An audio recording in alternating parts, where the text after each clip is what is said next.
안녕하십니까. 남부경찰학원 한국사 강사 이윤우입니다. 2015년 경찰 한국사 1차 시험에 대해서 답과 해설을 말씀해 드리도록 하겠습니다. 자, 이번 시험의 특징을 말씀드리자면 대체로 정말 무난했습니다. 이걸 어렵다고 하시면 안 돼요. 사실은 여기서 정상적으로 공부하셨다면 어느 정도 자기가 목표한 점수가 나와야 정상이고요. 그 점수가 나오지 않았다면 크게 두 가지 문제점을 제가 지적해 드리겠습니다. 첫 번째, 문화사를 상당히 소홀히 하셨을 거예요. 문화사 비중이 상당히 높았을 텐데 많은 수험생들이 정치사 일변도의 학습을 아직도 하고 계신 분들이 계셨어요. 그리고 두 번째, 문화사 학습을 했는데 왜 저는 안 됐을까요? 그렇게 생각하시는 분은 확실하게 숙지하지 않았기 때문입니다. 보통 문제를 풀면 다 맞춘 것 같은데 이상하게 채점을 하면 틀린 게 있어요. 그게 왜 그러느냐? 확실하게 암기하지 않았기 때문이에요. 그래서 경찰 시험의 특징이 그렇게 새로운 내용이 아니에요. 우리가 평소에 보던 내용인데 이상하게 틀려요. 그 점은 바로 살짝 꼬아넣기 때문에, 살짝 말을 바꿨기 때문인데, 그것은 확실하게 외우지 않은 수험생들이 확실하게 걸려들 수밖에 없는 문제라는 겁니다. 그래서 두 가지 기억하시기 바랍니다. 문화사의 출제 비중이 높았다는 것과 확실하게 외우지 않았으면 틀릴 수밖에 없는 문제가 상당히 많았다는 것. 그리고 100점을 목표로 했던 분이 100점이 안 나오는 경우라면 물론 그 두 가지에다가 하나 더, 현대사에서 나왔죠. 그동안 소홀히 했던 6.25 전쟁이라든지 그리고 이승만 정권 문제가 나왔어요. 그래서 그 부분이 안 나왔다고 다루지 않았던 분들은 그 부분에서 틀릴 수밖에 없었을 겁니다. 자, 그렇게 해서 한번 출제 경향을 다시 한번 살펴보도록 하면요. 일단 시대별로 보겠습니다. 선사시대와 국가의 형성은 뭐 좀 특이한 단어니까 이게 정치 영역이라고 하기보다는 좀 특이한 거니까 빼고요. 우리가 흔히 아는 고대, 그다음에 고려시대인 중세, 조선 전기, 조선 후기, 그리고 일제시대 이전의 근대사, 일제시대, 그리고 해방 이후의 현대사, 이렇게 해서 한번 나눠봤습니다. 평소에 저희가 이렇게 공부를 해왔죠. 자, 그중에서 선사시대와 국가의 형성은 두 문제가 나오는데 이건 정치 영역이라기보다는 그냥 특별히 영역이 없으니까 빼고요. 자, 핵심적인 부분에서 고대사에서부터 현대사까지 정치 부분에서는 모두 8문제가 나왔습니다. 그리고 경제와 사회 분야는 2문제가 나왔고요. 그리고 문화사는 8문제가 나왔어요. 그래서 모두 18문제에다가 선사시대와 국가 형성 2문제까지 합해서 20문제가 되는 겁니다. 요거는 빼고 계산한 거죠. 그래서 모두 20문제가 되는데, 자, 요 특별한 부분을 빼고는 정치사 8문제와 문화사 8문제가 비중이 똑같아요. 문화사 비중이 엄청나게 강했다는 거 기억하시고요. 그리고 여태까지 근현대사는 보통 4-5문제가 나오는데 이번에는 6문제가 나왔죠. 그 6문제, 근현대사 비중이 약간 올라갔고요. 그중에 현대사에 대한 문제가 1문제가 더 나온 거예요. 그 중에서 근현대사는 요 부분인데, 근현대사는 철저하게 정치사 중심으로 접근해야 되는 걸 알 수가 있죠. 문화사는 1문제밖에 안 나왔어요. 하지만 근현대사 이전에 보통 삼국시대부터 조선 후기까지는 철저하게 정치사가 아니라 문화사 위주로 학습해야 되는 걸 알 수가 있죠. 문화사가 7문제가 나왔어요. 정치 셋, 경제사회 둘, 문화사 7. 그래서 문화사를 소홀히 하셨던 분은 점수가 아마 와르르 무너진 경우가 많을 겁니다. 많은 분들이 아마 충격적인 경험을 하신 분이 계실 텐데 그런 분들은 문화사를 게을리 하셨던 분이고요. 문화사를 착실하게 공부하셨다면 아마 목표한 점수가 나오셨을 거예요. 그래서 제가 예상하건대 정상적으로 공부를 하셨다면 이 시험에서는 80점 이상은 나오셔야 되고요. 그리고 보통 모의고사에서 높은 점수를 맞으셨던 분이라면 90점 이상이 나오셔야 이 부분은 좀 정상이라고 할 수 있는데, 사실 그렇게 맞기가 쉽지만은 않아요. 제가 말이라고 쉽게 하지만 그렇게 쉽지만은 않죠. 피나는 노력을 하셨다면, 하지만 노력에 대한 그 보답은 충분히 될 시험이라고 봐요. 엉뚱한 데서 나온 건 없으니까 그렇게 보기 바랍니다.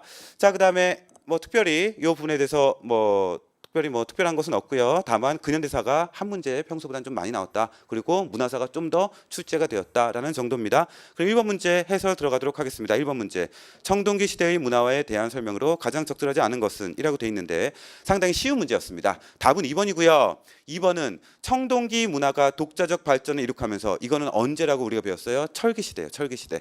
그리고 독자적 발전의 가장 대표적인 게 세영동검이 청천강 이남에서만 발견되었죠. 그래서 한반도 내에서 청동기가 독자적으로 발전했던 시기는 철기시대에 해당이 됩니다. 자, 그런데 청동기 문화가 독자적 발전을 이룩하면서 이게 철기시대죠. 하지만 뒤에 거는요 아예 말도 안 되게 틀렸어요. 잔무늬 거울이 거친 무늬 거울로 그 형태가 변하여 갔다. 이 말 자체가 완전히 틀렸죠. 어떻게 바꿔야 돼요? 거친 무늬 거울이 잔무늬 거울로 바뀌었다라고 해야 맞습니다. 그렇기 때문에 앞에 거는 철기시대라고 하면 맞겠지만 뒤에 거는 철기시라고 한다 하더라도 틀렸어요. 그래서 아예 2번이 확실하게 틀린 보기가 됩니다. 그리고요 여기서 공부를 열심히 하신 분은 아실 거예요. 동그라미 2번 청동기 문화가 독자적 발전을 이룩한 것, 그리고 세형동님이 나온 것은 철기시대지만 엄밀히 말해서는 후기 청동기 시대도 돼요. 그래서 그 오답 시비에 걸릴 것을 빠져나가기 위해서 이 출제자가 확실하게 틀린 보기를 바꿔놨죠. 거친 무늬 거울을 잔무늬 거울로 이렇게 한 게 아니라 잔무늬 거울은 거친 무늬 거울로 그 형태가 변화해 갔다라고 아예 틀린 보기를 냈단 말이에요. 그래서 확실하게 틀린 보기가 됐습니다. 그래서 1번에 2번 확실한 답이 되겠네요. 그 다음에 2번 문제입니다. 뭐 상당히 쉬운 문제예요. 가는 두 번째 보면 국내성이 나와요. 국내성. 가에서 국내성이 나오는 걸로 보아 확실하게 고구려임을 알 수가 있고요. 나는 옥저이고 다는 단궁, 과마, 반어피니까 동해. 라는 수렵사회 전통을 보여주는 제천 행사 12월 뻔하죠. 영고겠죠. 그리고 맨 마지막에 소를 죽여 그 굽으로 기름을 점치기도 하였다. 예, 우제전법이 있죠. 이것은 부여에 해당되는 것이고요. 자, 그러면 가는 고구려, 나는 옥저, 다는 동해, 라는 부여가 되겠습니다. 1번 말, 모피, 주옥, 이 특산물 외운 기억 나시나요? 부여에 대한 설명입니다. 그리고 부여는 반농, 반목의 특징이 있죠. 그래서 1번은 부여에 대한 설명이니까 틀렸고 2번은 5월과 10월에 하늘의 제천 행사를 지내는 것은 사만에 대한 설명이니까 틀렸습니다. 2번은 나는 옥저인데 2번은 사만에 대한 설명이니까 틀린 보기이고 3번은 책화에 대한 설명으로서 동해 맞죠? 그렇기 때문에 답은 3번이 되겠습니다. 2번의 답은 3번. 4번입니다. 라는 부여에 대한 설명인데 4번 보기는 서옥제니까 고구려죠. 그렇기 때문에 틀린 보기가 되겠네요. 2번의 답은 3번입니다. 3번 문제. 우리나라가 일본에 전파한 문화에 대한 설명으로 가장 적절하지 않은 것은, 이거 기본적인 내용이 나왔어요. 이 우리나라가 일본에 전파한 문화는 어렵게 나오려면요 상당히 어려운 문제를 낼 수 있는데 상당히 쉬운 문제만을 낸 것으로 보입니다. 쉬운 문제였어요. 동그라미 3번. 누구나 다 이런 문제는 문제집에서 한 번쯤은 풀어보신 겁니다. 3번. 이것은 통일신라고요. 통일신라가 일본에 전파한 것은 아스카가 아니라 하쿠호 문화죠. 하쿠호 문화. 삼국시대가 아스카죠. 그렇기 때문에 틀렸습니다. 3번의 답은 3번이 되겠습니다. 4번 문제. 다음 보기가 설명하는 문서에 대한 내용으로 가장 적절하지 않은 것은, 민정문서인 건 누구나 다 아는 문제이고요. 1번 일단 통일신라 동그라미 하셔야죠. 통일신라. 이게 민정문서를 낼 때 통일신라가 아니라 통일 이전이라고 내면 틀린 보기죠. 민정문서는 무조건 통일신라입니다. 어느 왕인지는 정확하게 모르겠으나 통일신라. 맞죠? 맞습니다. 2번 뒤에 토지의 종류와 면적을 기록하였다. 여긴 맞아요. 여긴 맞는데 앞에 게 틀렸어요. 비옥도와 풍융의 정도, 이거 나오면 언제예요? 비옥도 전분육등법, 풍흥의 정도 연분구등법, 조선시대 세종 때 실시한 그 제도를 얘기하는 거고, 이것은 민정문서와는 전혀 관련이 없습니다. 민정문서의 토지 종류는 관모답, 마전, 내시령답, 춘주유답, 연수유답 이렇게만 나오지 뭐 비옥도와 그 다음에 풍흥의 정도 이런 것은 전혀 나오지 않습니다. 그래서 4번에 틀린 것은 2번이고 그래서 답은 2번이 되겠습니다. 4번에 2. 3번 보기 3번 토착 세력인 촌주 이런 거 항상 주의해야 되겠죠. 그리고 3년 혹시 장난치지 않았는가 그런 것을 동그라미 치면서 토착 지방건 아니죠. 그런 거 다 맞고 동그라미 4번 1933년 1번 도다이사 또는 도다이지 쇼쇼네에서 발견되었죠. 맞습니다. 그래서 4번의 답은 2번이 확실하네요. 5번 문제. 관등 승진의 상한선은 아찬까지였다. 아찬은 몇 등급입니까? 6등급 아찬. 바로 육두품에 대한 설명이죠. 그리고 두 번째 점, 이 골품에 해당하는 자는 비색 공복을 입을 수 있었으나 자색 공복은 입을 수 없었다. 자색 공복은 누구만 입을 수 있어요? 진골만. 자색, 비색, 청색, 황색. 자비청황 외우고 계신가요? 굳이 이것을 잘 몰랐다 하더라도 동그라미 1, 2, 3, 4번을 읽어보면 아 육두품이구나 라는 것을 알 수 있게 또 냈어요. 그래서 보시면 특히 동그라미 4번에 강수, 설총, 채치원은 육두품인 거 다 아시죠? 이것도 모르시면 안 돼요. 그 다음에 동그라미 3번 신라 중대에는 왕의 조언자로 정계 적극적으로 진출했죠. 그래서 맞는 복이고요. 동그라미 2번 이 육두품은요, 진골 때문에 정치 출세길이 막혔기 때문에 일찌감치 당나라로 유학 가서 유학 공부를 했던 사람들입니다. 그렇기 때문에 신라 하대 때는 골품제, 진골 때문에 자기가 장관이 되지 못하고 여러 가지 활로가 막히자 골품제 사회를 비판하면서 새로운 정치 이념을 제시했죠. 특히 어떤 사상, 유학을 비롯해서 풍수지리와 선종 등의 이념을 제시한 육두품입니다. 그 다음에 동그라미 1번. 주로 중앙관청의 우두머리나 지방장관직을 담당하였다. 이거 당연히 아니죠. 중앙장관이나 지방장관은 육두품은 될 수 없었다. 수업 시간에 늘상 반복했기 때문에 강조했기 때문에 이것은 공부를 제대로 하신 분이라면 아실 수 있을 거예요. 5번 답은 1번입니다. 6번 문제. 발해에 대한 설명으로 가장 적절하지 않은 것은 많은 분들이 공부를 약간 잘못하신 분들이 1번을 맞게 생각하신 분들이 계세요. 1번은 옳은 말 아닙니까? 아니죠. 생각해 봅시다. 이쪽으로 잠깐 올게요. 발해의 주민 중 다수는 고구려계 사람들이며 아니죠. 발해는 어떻게 구성됐냐면 항상 신분제는 피라미드죠. 지배층은 누굽니까? 지배층은 고구려인. 피지배층인 치비지배층은 말갈인.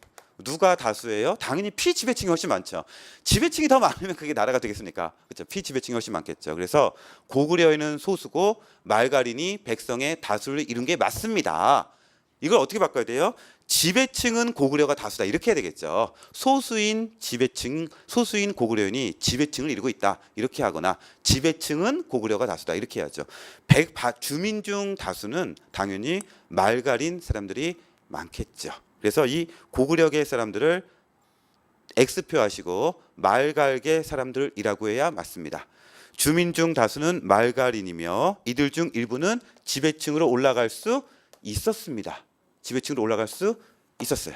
이것은 제가 수업 시간에 특히 심화 수업이나 문제 풀 때 말씀을 드린 부분이니까 그 수업을 들으신 분이라면 다 아실 수 있을 테고 모든 기본서에 사실 다 나온 내용들입니다. 그래서 1번은 틀렸습니다. 답이 1번이에요. 2번 문제. 문왕 때 상경의 주작대로가 이렇게 생긴 거 이거는 상식이고요. 동그라미 3번. 문왕 이후 친선 아시죠? 무왕 때까지 적대. 문왕 이후 친선 이것도 상당히 수준 낮은 거 사실 기본적인 내용. 동그라미 4번. 요거 때문에 틀리다고 하신 분이 계실 거예요. 1번을 맞게 생각해서 4번을 틀린 거 아닙니까? 아니에요. 이것은 찾지를 못하신 분을 위해서 제가 말씀드릴게요. 제 기본서에 있어요. 이윤우 한국사. 제 수업을 들으신 분이 많기 때문에 그렇게 말씀드릴게요. 이윤우 한국사 109쪽에 보시면 발해와 신라가의 교류 관계와 발해와 신라 간의 대립 관계가 있어요.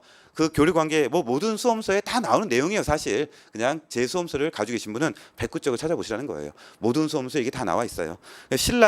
발해는 신라의 사신을 파견했어요. 어느 왕 때냐면 대주영이 건국 후에 그다음에 원성왕 때, 헌덕왕 때 신라의 사신을 파견했다는 기록이 분명히 있습니다. 기본서에 있어요. 그런 걸 외운다기보다 그냥 읽으면서 그때 한번 읽어보시는 거예요. 그런 분들은 그게 기억에 남는다고요. 그게 외우는 게 아니에요. 이거는. 한번 수험서를 읽은 사람과 안 읽은 사람은 차이가 있어요. 분명히. 자, 그다음에 또 신라도가 있잖아요. 문왕 때 신라가는 신라도를 만들었기 때문에 발해와 신라는 분명히 교류가 있었단 말이에요. 다 아실 테고 그런 거는. 그다음에 대립관계도 있었죠. 그 대표적인 게 뭐예요? 이것도 필기해드렸어요. 성덕왕 때 8세기 성덕왕 때 당나라 요청으로 발해를 공격한 적이 있어요. 하지만 북쪽에서 내려요? 폭소를 내려가지고 다시 빠꾸했다. 요거 아주 유명한 얘기인데 제가 요거 수업 시간에 적어드렸고요. 성덕왕 때 발해를 공격한 적이 있고 그다음에 쟁장 사건이라고 해서 사신끼리 당나라에 파견된 발해 사신과 신라 사신이 서로 자리 다툼을 한 게 있어요. 서로 싸웠어요. 그렇죠? 그다음에 등제서열 사건이라고 해서 이것도 역시 109쪽에 있습니다. 등제서열 사건이라고 해서 이 당나라 빈곤과에 급제한 신라 사람과 발해 사람이 서로 석차를 다투는 서로 내 석차를 신라 사람보다 올려주세요라고 당나라에게 건의했다가 찐따 맞은 다시요. 발해 사람이 자기 석차가 신라 사람보다 낮자 제 석차를 신라 사람보다 위에 올려주세요라고 건의했다가 거절당한 그런 사건이 있었다고. 당나라 외국인을 위한 빈곤과에서. 그런 것들로 보아 교류와 대립관계가 분명히 공존했다는 겁니다. 그래서 6번에 4번은 맞는 보기이기 때문에 답이 될 수 없습니다. 6번의 답은 1번입니다. 7번 문제.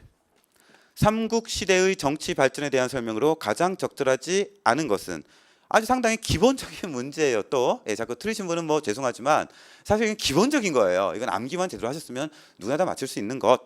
1번 소수리망 율령반포 불교공인. 아유 이건 아주 기본. 동그라미 2번 지증왕은 신라로 바꾸고 마리칸에서 왕으로. 맞죠? 동그라미 3번 이게 틀렸죠. 무령왕은 사비천도 아니죠. 사비천도는 언제입니까? 성왕. 그러니까 틀렸죠. 그게 답이에요. 뒤에 건 맞죠. 22담로의 왕족을 파견한 건 무령왕이 맞습니다. 그래서 7번의 답은 3번이 되겠습니다. 뭐 때문에? 사비천도. 동그라미 4번 성왕은 22보 오보방 22보 오보방 외운 거 기억나시나요? 네 맞아요. 그래서 7번의 답은 3번이 확실합니다. 8번 문제 고려시대의 문화에 대한 설명으로 가장 적절하지 않은 것은 동그라미 1 12세기 중엽에는 고려의 독창적인 상간법이 개발되어 도자기에 활용되었다. 필기 좀 할게요. 네, 하겠습니다. 고려 청자 기본 소위도 있고 심화 수업 때도 했고 문제풀이 때도 했고 그래서 계속 반복되는 내용입니다. 자, 고려 청자는 11세기에서 제가 이 세기에 유념하라고 했잖아요. 세기에 신경 쓰고 제발 하라고 누누이 당부를 드렸을 거예요. 11세기에서 12세기 중반 이렇게 나온다고요. 아, 죄송합니다. 12세기 전반. 네, 12세기 전반. 여기까지는 뭐가 유행했느냐? 순수 청자가 유행했습니다. 자, 그다음에 12세기 중반부터 13세기 중반까지 여기까지는 뭐가 유행했느냐? 상감청자가 유행했습니다. 상감청자는 언제 퇴보해요? 원나라 지배를 받으면서 원간섭기에 퇴보하죠. 그래서 13세기 후반 이후 원나라의 원대 북방감의 영향을 받으면서 상감청자는 퇴보했습니다. 퇴보하고 이게 왜 퇴보했다고요? 원대 북방감의 영향을 받아서.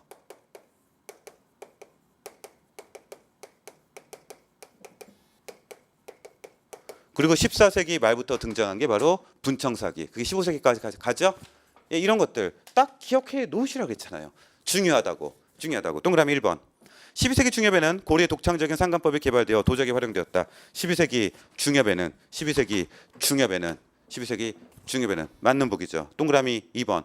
관촉사 석조 미륵보살 입상은 부석사 소조 아미타르 자상과는 달리 신라시대 양식을 계승한 것이다. 이것도 제 수업 시간에 이론 수업 시간에 말씀드렸고 문제 풀 때도 말씀드렸고 제발 좀 한 거는 확실하게 좀 기억합시다. 제발. 고려불상. 고려불상은 4가지가 있어요. 이거 좀 외우라고 중요하다고 말씀드렸을 거예요. 자, 고려불상 4가지를 꼭 외우세요. 첫 번째. 광주, 경기도 광주죠. 광주 충국리 철불. 두 번째, 논산에 있는 관촉사, 석조, 미륵보살 입상. 세 번째, 안동, 이천동 석불. 네 번째, 부석사, 소조, 아미타 열애자상.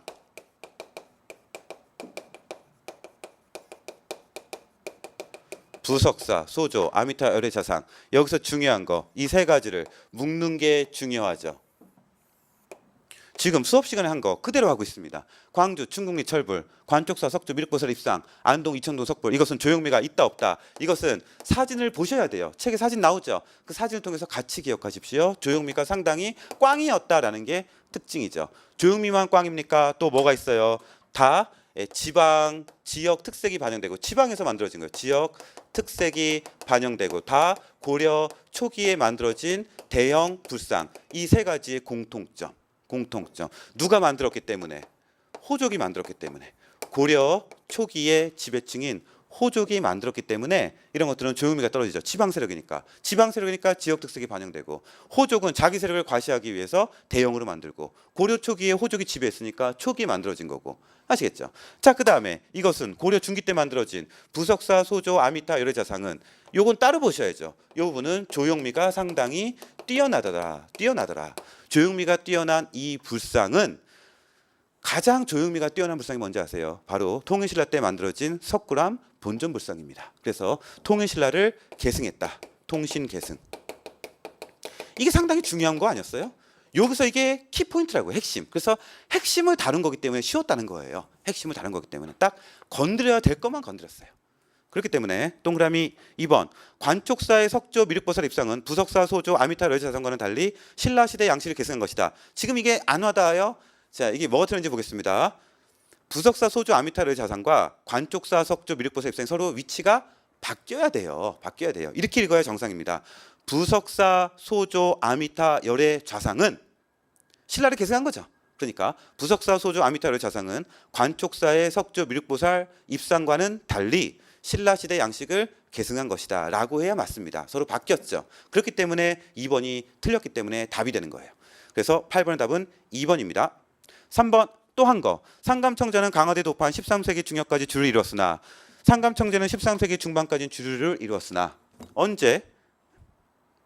원간석기 이후에는 원간석기 13세기 후반 이후 원간석기 이후에는 상감청자가 퇴보했다. 왜? 원나라 북방감의 영향을 받았기 때문에. 요거. 그래서 열심히 이런 거 잘 기억하신 분들은 맞힐 수 있었던 보기.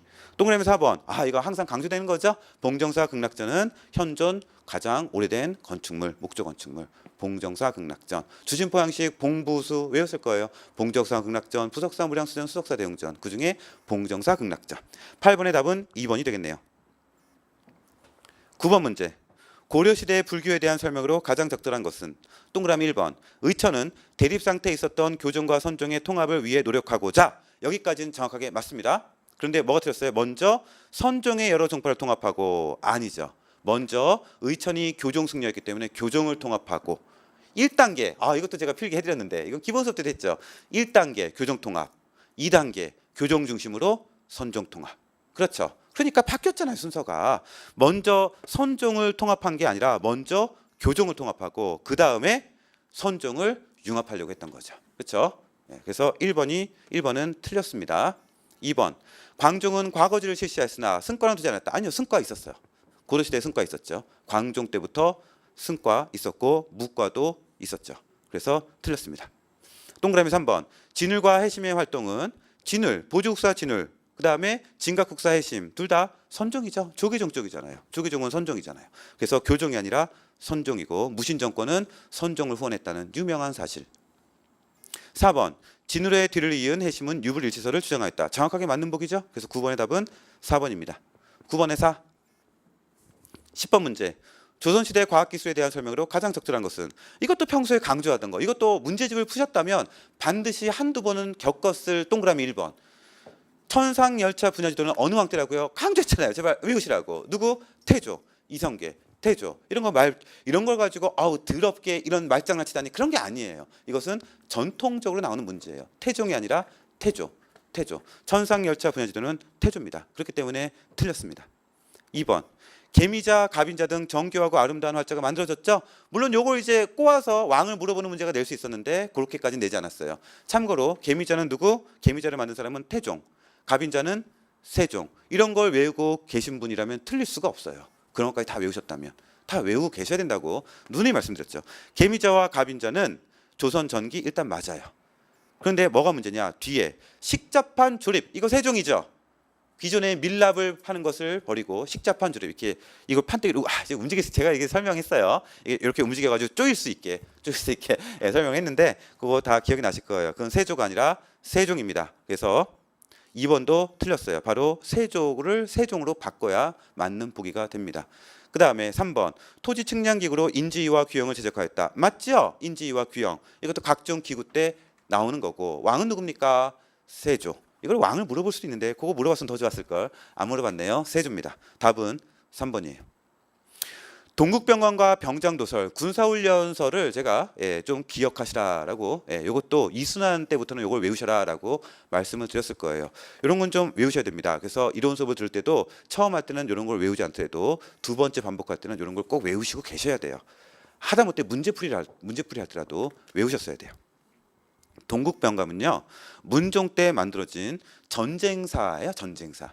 문종 때 만들어진 역대 전쟁사를 정리한 책입니다. 물론 기본서에서 다 찾아보신 분 많으실 거예요. 그리고 병장도설은 성종 때 만들어진 군사훈련 지침서예요. 그렇기 때문에 동국병감 때문에 틀렸습니다. 전쟁사니까 군사훈련 지침서는 아니죠. 그래서 틀렸습니다. 그런데 이것을 또 딴지를 걸고 가실 분이 계실 수도 있어요. 동국병감도 전쟁사니까 군사훈련할 때 전쟁사도 가르치지 않습니까?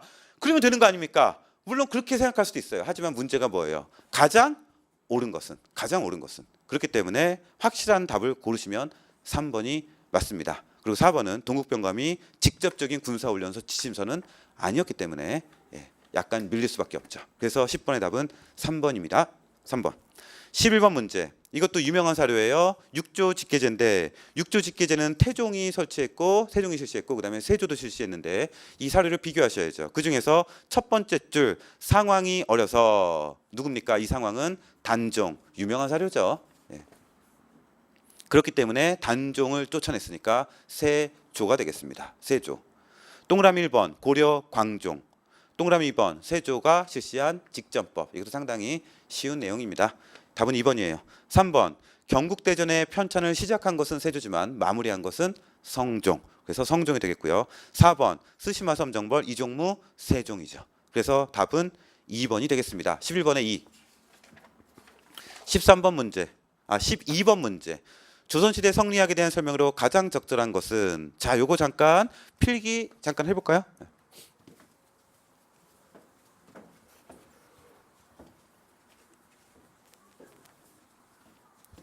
이것도 문제풀이나 심화 수업 들으신 분이라면 다 정리하셨던 거. 자, 성리학이 16세기 때 발달한 거. 16세기 성리학은 주리론이 있었고 주기론이 있었죠. 자, 주리론, 이기론에서 주리론은 처음에 누구? 이언적에서 이황으로 가지요. 여기서 이언적의 특징 두 가지를 기억하시라고 그랬어요. 첫 번째, 주자를 강조했다는 거. 주자. 그래서 정통 주자 성리학을 계승했다는 거. 그다음에 두 번째, 주자의 이기원론을 그대로 받아들이죠. 이기이원론. 이 두 가지가 이언적의 특징. 이황의 특징은 너무 많아서 지금 쓰는 건 좀 오버인 것 같고요. 여기서 저는 이황의 저서만 좀 보겠습니다. 이황의 저서 꼭 외우라 그랬죠. 세 가지는 꼭 외우셔야 돼요. 제일 먼저 성악 10도, 주자서 전료. 이황의 별명이 동방의 주자. 그다음에 세 번째, 전승록변. 양명학을 비판했던 전승록변. 이 정도는 기본적으로 외우셔야 돼요. 이걸 외웠지만 헷갈려서 틀리신 분이 계실 거예요. 그래서 제가 강조합니다. 제발 시험을 앞두고는 새로운 문제를 풀려고 하지 마시고 기존에 알고 있던 지식을 확실하게, 제발 좀 확실하게 외우시라고요.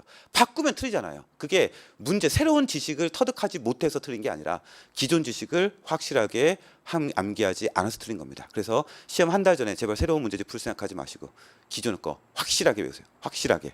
자, 그다음에 주기론. 주기론은 서경덕과 조식에서 시작해서 이로 가죠. 자, 서경덕에서 기억할 거 뭐가 있습니까? 삼교회통. 서경덕은 삼교회통을 주장했지요. 삼교회통이 뭡니까? 유, 불, 선. 이 선이 뭐예요? 도교. 유교, 불교, 도교는 하나로 통한다. 그래서 불교와 도교도 포용했잖아요. 유학자지만 불교와 도교도 포용. 이것도 서경덕이라고 할 수 있죠. 그 다음에 서경덕은 기이론론이죠. 그 다음에 조식입니다. 조식은 뭐 똑같은 맥락이에요. 서경덕처럼 삼교회통이라는 말을 하지 않았지만 불교와 도교를 포용합니다. 이것도 조식이에요. 이것은 주기론자의 특징이에요. 주기론자의 특징. 불교와 도교까지 좀 아우려고 하는 모습. 이게 주기론자의 특징. 자, 그 다음에 조식은 실천을 강조하죠. 그래서 조식의 제자 곽재우는 임진왜란 때 실천으로 뛰어나갔죠. 바로 최초 이병장 조식학파 곽재우. 실천 강조.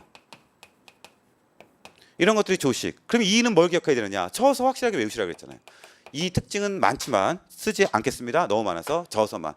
이의 저서는 네 가지를 제가 꼭 외우라고 말씀을 드렸어요. 첫 번째, 이의 저서 성악, 지묘. 그 다음에 동어문답. 밑으로 갈게요. 만원봉사. 경목요결.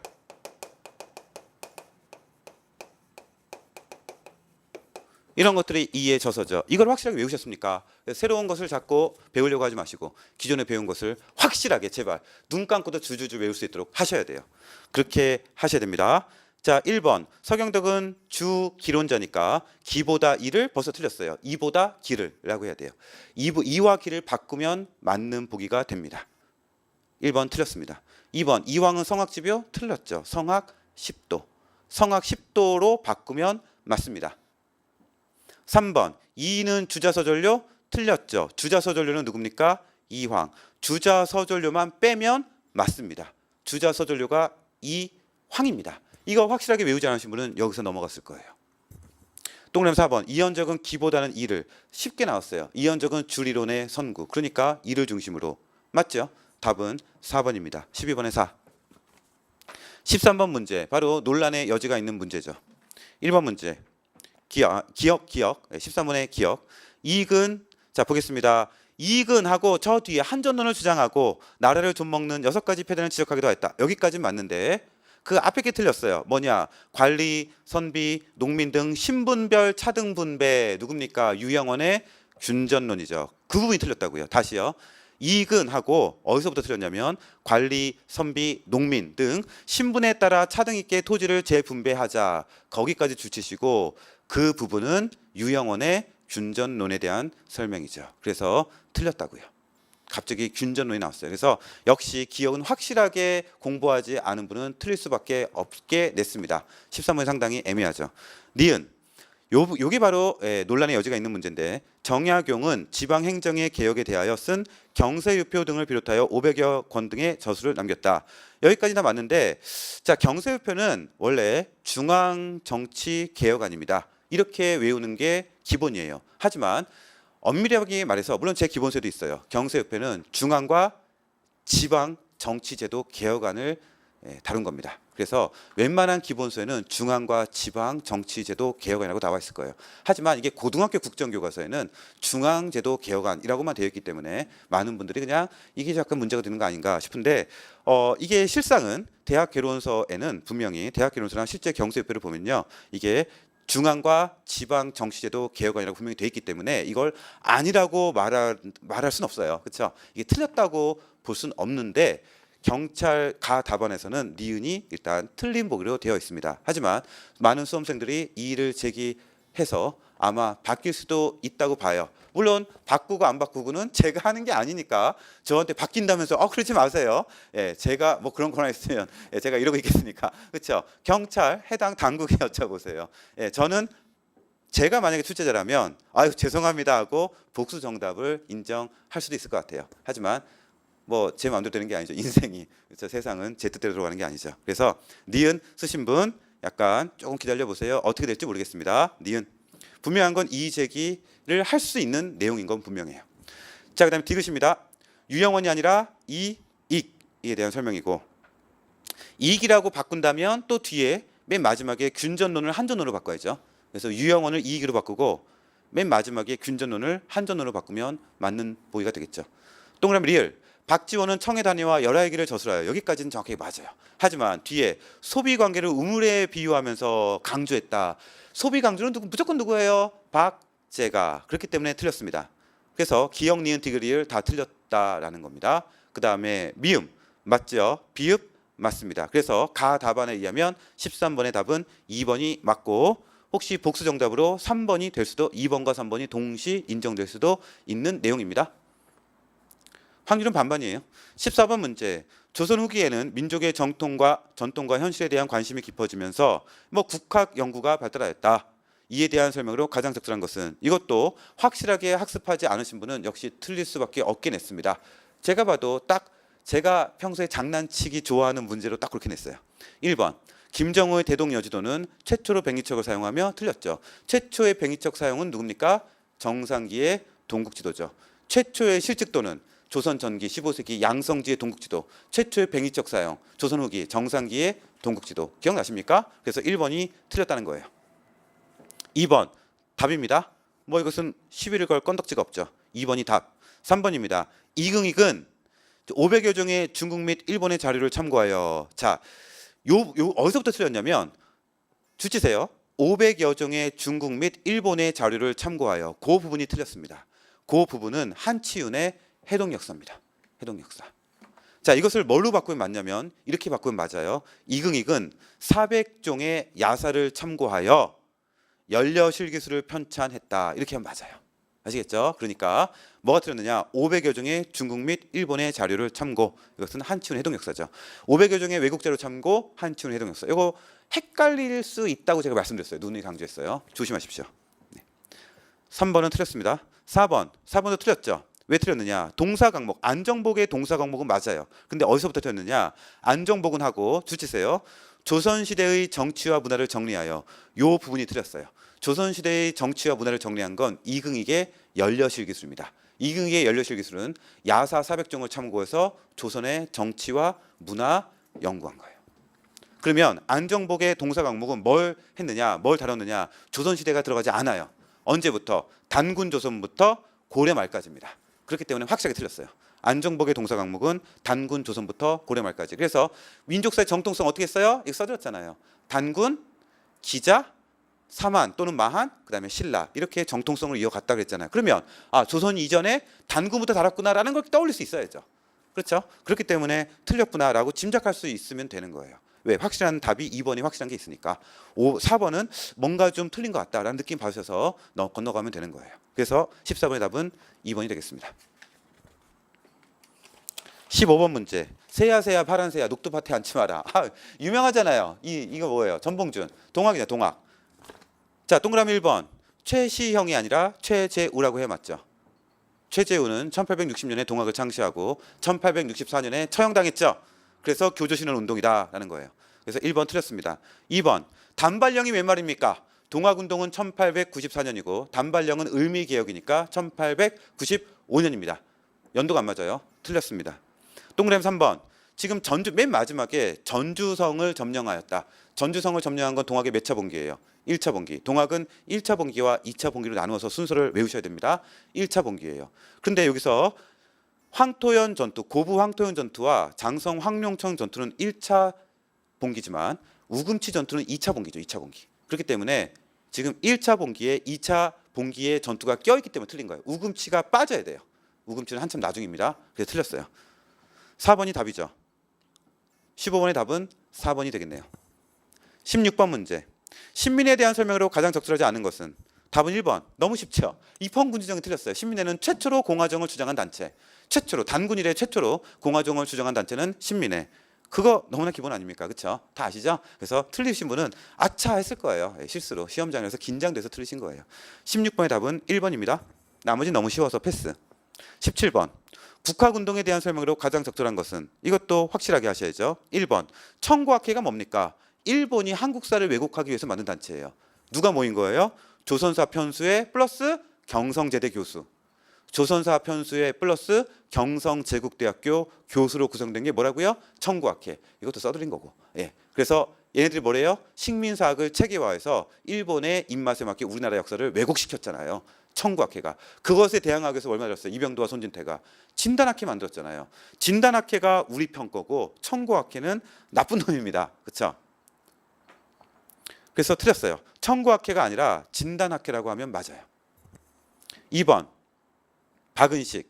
뭐가 틀렸냐면 다 맞는데 5,000년간 조선의 얼. 이게 틀렸습니다. 일단 얼 나오면 누굽니까?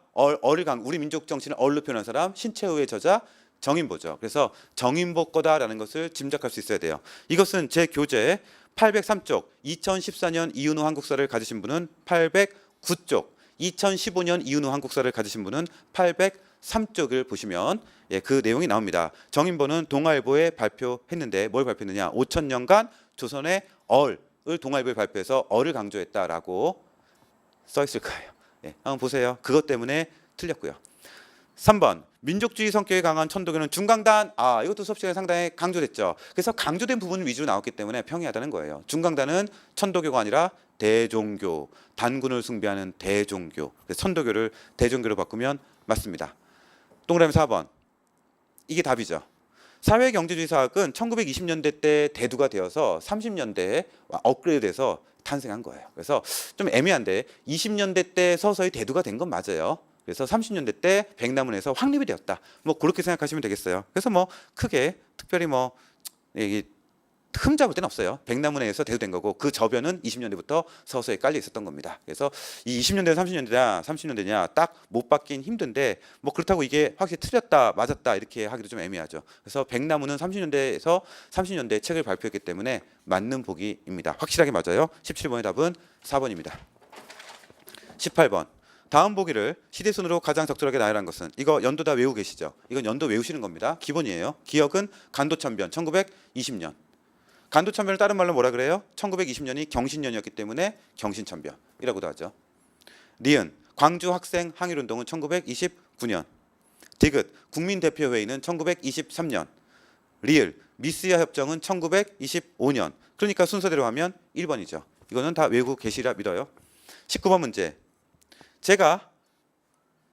이거는 제가 현대사 특강이라고 해서 제 캅스업에 올려놨다고 제가 말씀드렸을 거예요. 캅스파, 캅스파.com에 보면 현대사 특강 6.25 전쟁부터 통일정책까지는 제가 무료로 제가 누구나 듣게 했습니다. 그래서 캅스파의 무료 특강, 이윤호 한국사 무료 특강을 치시면 캅스파에서 치시면 뜬다라고 말씀드렸어요. 그래서 그것을 공부하신 분은 맞췄을 테고 공부 안 하신 분은 현대사 안 나온대 라고 안 하신 분은 이것을 손도 못 대셨을 거예요. 하셔야 됩니다. 이승만과 박정희 정권만 내기가 좀 부담스럽지 이승만과 6.25는 나올 수 있다고 말씀드렸어요. 그리고 전두환과 노태우 정부도 나올 수 있죠. 그 정도도 하셔야 돼요. 박정희 정권만 좀 껄끄럽겠죠. 그래서 여기서 중요한 거 기억, 니은, 디귿, 리을입니다. 미음, 향토 예비군 장소는 몰라도 돼요. 몰라도 충분히 맞출 수 있어요. 이거 언제냐? 참고로 하면 1968년이에요. 향토 예비군은 언제라고요? 1968년. 요거는 몰라도 돼요. 제껴버리세요. 하지만 기억, 니은, 디귿, 리을은 어떠한 일이 있더라도 공부하셔야 돼요. 이건 기본 내용입니다. 기억, 한미상호 방위조약 체결은 6.25 전쟁이 끝난 다음이에요. 1953년 10월. 그 다음에 리은, 4.4.5.입 개헌은 이거는 초대 대통령이 한해서 3선 제안을 철폐하는 거죠. 이것도 지금 설명은 좀 그렇고 제가 무료 특강에 올려놨으니까 궁금하신 분은 한번 보세요. 누구나 다 볼 수 있는 공짜 특강입니다. 자, 그 다음에 디귿. 일단 4.4.5.입 개헌은 1954년. 디귿, 휴전협정 주인. 휴전협정은 6.25 전쟁이 휴전협정으로 일단 정지가 되죠. 중단됐어요. 1953년 7월이에요. 1953년 7월. 그리고 나서 3개월 후에 1953년 10월에 한미상호 방위조약이 체결된 겁니다. 그 다음에 리을, 발췌개헌은 내용도 중요하죠. 대통령 간선제를 직선제로 바꾸는 것이고 국회 양원제죠. 하지만 이승만 정권은 국회 양원제는 실시하지 않았어요. 헌법에는 써 있는데 안 했어요. 언제입니까? 1952년입니다. 그렇기 때문에 일단 미음을 제끼시면 미음을 몰라요? 제끼세요. 몰라도 돼요. 몰라도 맞출 수 있어요. 리디, 기니 순서로 가야 돼요. 리을, 디귿, 기억, 니은 순서로 가야 돼요. 이 순서가 제대로 지켜진 건 3번밖에 없는 거예요. 아시겠죠? 미음은 언제예요? 1968년이니까 맨 마지막. 이 순서가 제대로 되어 있는 것은 3번밖에 없다. 그래서 19번의 답은 3번입니다. 20번 문제. 자, 여기서 이것을 자주가 나온 거에 두 가지가 있죠. 자주가 나오는 게 이제 6.15 남북 공동선언과 자주가 강동되는 게 이제 7.4 남북 공동성명이 있죠. 자주 평화 민족 대단결. 그렇죠. 그래서 이 자주를 보고 혹시 이게 박근혜 대통령이니까 아버지의 업적, 박정희 대통령의 업적이 나오지 않을까. 7.4 남북 공동성명을 쓴 분이 계세요. 그래서 이걸 쓰고 아깝다 하고 틀리신 분이 계세요. 문자로 왔는데 애도를 금하겠습니다. 일단 이것은 여기 첫 번째 점이 중요해요. 첫 번째 점, 우리 민족끼리가 핵심 포인트입니다. 우리 민족끼리가 강조된 것은 6.15 남북 공동선언이에요. 우리 민족끼리가 핵심 포인트. 우리 민족끼리 서로 힘을 합쳐 자유적으로 해결해 나가길 하였다. 우리 민족끼리가 핵심 포인트라는 거 다시 한번 기억하세요. 20번의 답은 4번입니다. 평소에 기본서의 사료를 읽어보신 분이라면 충분히 맞출 수 있는 내용이었다고 보여져요. 그래서 오늘은 여기까지 하겠고요. 일단 해설은 여기까지고요. 지금 성적이 좀 안 나왔다 하더라도 이것을 반면 교사로 삼아서 제가 강조한 거 확실하게 외우세요. 두 번째, 문화사 놓치지 마세요. 세 번째, 근현대사, 특히 현대사 부분을 소홀히 하지 마세요. 자, 그렇게 해서 하시면 다음에는 반드시 합격할 수 있을 것이라고 믿습니다. 수고하셨습니다.